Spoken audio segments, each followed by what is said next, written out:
What's going on, guys? I'm pissed off. Did you see this?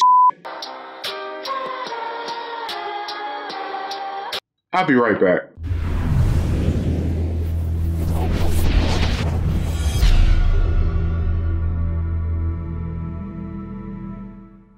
Hey guys, welcome back. Art here off the Dome Media Group. Sorry, I'm a little worked up today. This was not part of my regularly scheduled program, but it's something that I had to get off my chest, a rant I had to do. So anyway, if you haven't heard, a few days ago, apparently this guy, what's his name?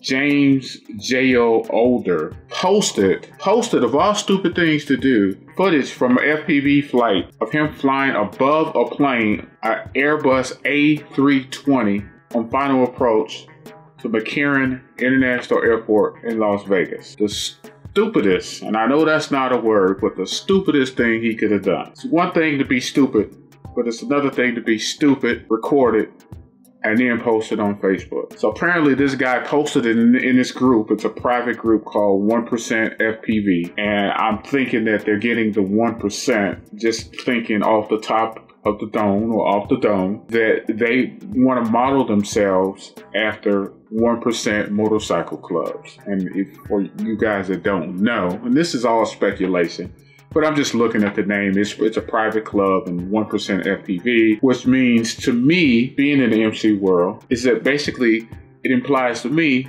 and clearly by this guy's action, is that they do what they want, when they want, and how they want to do it. The problem with this is, number one, you're flying your drone on a glide path of a major airport, an international airport. Lives at risk, unknowing, not even knowing what's going on, and you're up there trying to get footage of a plane coming in for final approach, which you did do.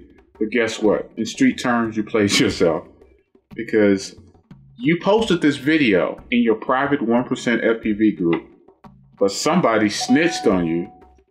Sorry, that was my phone. Somebody snitched on you and put it out there. So now the FAA is going to be looking for you, and they're going to make an example out of you. And I hope they make a really good example out of you, because you set us back. You know, this is a new industry. For many, it's just a hobby. For a lot, people are making their living doing this. But the UAV community as a whole is pissed off, rightfully. I'm pissed off. I'm part of it. I consider myself part of the community. I do everything that I can to fly within the law and to teach and share everything that I know to anyone that's willing to listen or willing to learn. And you go out and do this craziness. So I hope you get everything that's coming to you. Everything. Because who knows what the FAA or, the powers that be in conjunction with the FAA may decide to do beyond this. What you've done affects everybody. Sometimes you got to think outside of yourself. So anyway, that's it for me today. I'm just a little pissed, just a little salty. Hope your day as well. I'm sorry, I should have asked up front. Hope your day as well. Hope things are going great for you. As always, subscribe, comment, like, follow, and share. More importantly, especially behind this, more importantly, fly safe. And don't do stupid stuff. Peace.